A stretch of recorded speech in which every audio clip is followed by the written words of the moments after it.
biasa ke-27. Nama saya Elizabeth Deviana, kelas 10 IPS. Siswi SMAK Santo Yosef Tanah Air. Tuhan bersamamu dan bersama roh. Inilah Injil Tuhan kita Yesus Kristus menurut Markus. Dimuliakanlah Tuhan. Dari situ Yesus berangkat ke daerah Yudea dan ke daerah seberang Sungai Yordan, dan di situ pun orang banyak datang mengurumuni Dia, dan seperti biasa Ia mengajar mereka pula. Maka datanglah orang-orang Farisi, dan untuk mencobai Yesus, mereka bertanya kepadanya, apakah seorang suami diperbolehkan menceraikan istrinya? Tetapi jawabnya kepada mereka, apa perintah Musa kepada kamu? Jawab mereka, Musa memberikan izin untuk menceraikannya dengan membuat surat cerai. Lalu kata Yesus kepada mereka, justru karena ketegaran hatimu, maka Musa menuliskan perintah ini untuk kamu. Sebab pada awal dunia, Allah menjadikan mereka laki-laki dan mereka perempuan. Sebab itu, laki-laki akan meninggalkan ayah dan ibunya dan bersatu dengan istrinya, sehingga keduanya itu menjadi satu daging. Demikianlah mereka bukan lagi dua, melainkan satu. Karena itu, apa yang telah dipersatukan Allah tidak boleh diceraikan manusia. Ketika mereka sudah di rumah, murid-murid itu bertanya pula kepada Yesus tentang hal itu. Lalu katanya kepada mereka, barang siapa menceraikan istrinya, lalu kawin dengan perempuan lain, ia hidup dalam perzinaan terhadap istrinya. Dan jika si istri menceraikan suaminya dan kawin dengan laki-laki lain, ia berbuat zina. Lalu orang membawa anak-anak kecil kepada Yesus supaya ia menjamah mereka. Akan tetapi murid-muridnya memarahi orang-orang itu. Ketika Yesus melihat hal itu, Ia marah dan berkata kepada mereka, biarkan anak-anak itu datang kepadaku, jangan menghalang-halangi mereka. Sebab orang-orang yang seperti itulah yang empunya kerajaan Allah.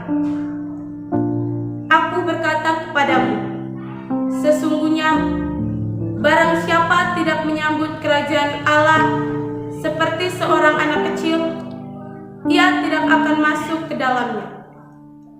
Lalu ia memeluk anak-anak itu dan sambil meletakkan tangannya atas mereka, ia memberkati mereka. Demikianlah Injil Tuhan. Terpujilah Kristus. Saudara-saudari yang terkasih dalam Kristus, tentang pernikahan, Tuhan Yesus dengan tegas mengatakan, apa yang telah dipersatukan Allah tidak boleh diceraikan manusia.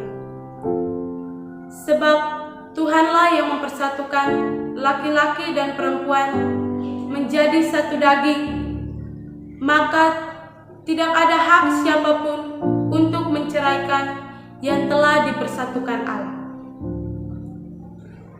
Jika ada yang mau bercerai, itu artinya dia telah menentang keputusan Allah atas hidupnya. Ikatan pernikahan yang dibuat oleh Tuhan tidak hanya sebatas pada satu daging, tetapi juga kesatuan yang utuh dan menyeluruh. maka kesatuan dalam pernikahan yang dibentuk oleh Allah pada hakikatnya juga satu dalam iman, kasih, kesetiaan, pergumulan, dan sukacita. Maka orang Kristen tidak dapat memandang ikatan pernikahan hanya sebatas pada ikatan daging saja. Saudara-saudari yang terkasih dalam Kristus, nas firman Tuhan ini ingin mengingatkan kita ketika menerima pemberkatan pernikahan.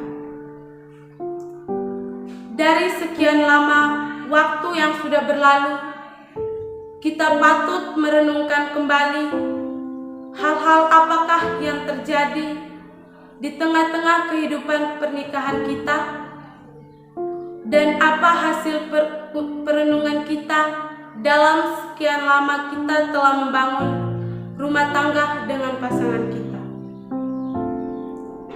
Dari nas ini kita dapat melihat bahwa sesungguhnya masalah perceraian sudah sejak lama ada. Namun yang mungkin membedakannya adalah penyebab perceraian pada zaman kita saat ini sudah lebih kompleks.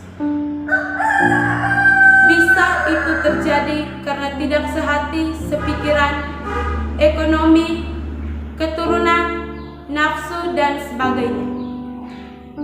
Tetapi apapun alasan yang mungkin dapat dikemukakan, tetap Allah tidak dapat menerima perceraian. Mengapa bisa muncul perceraian?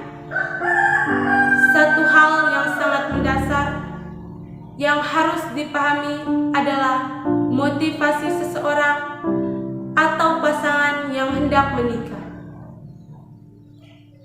Ketika pernikahan itu dilandaskan oleh keinginan daging, maka besar kemungkinan pernikahan itu akan menuju titik buntu.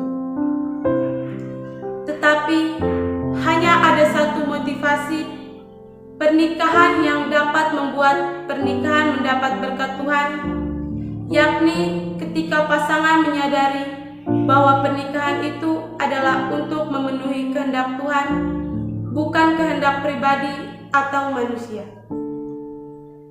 Kasih kepada pasangan hidup terjalin adalah karena kasih kita kepada Allah.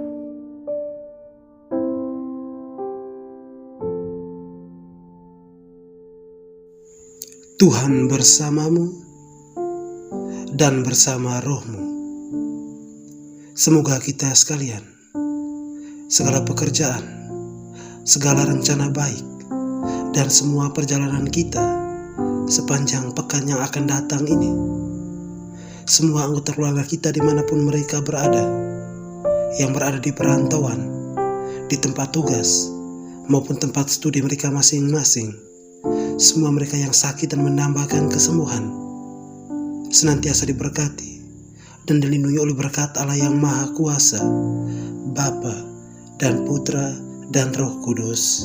Amin.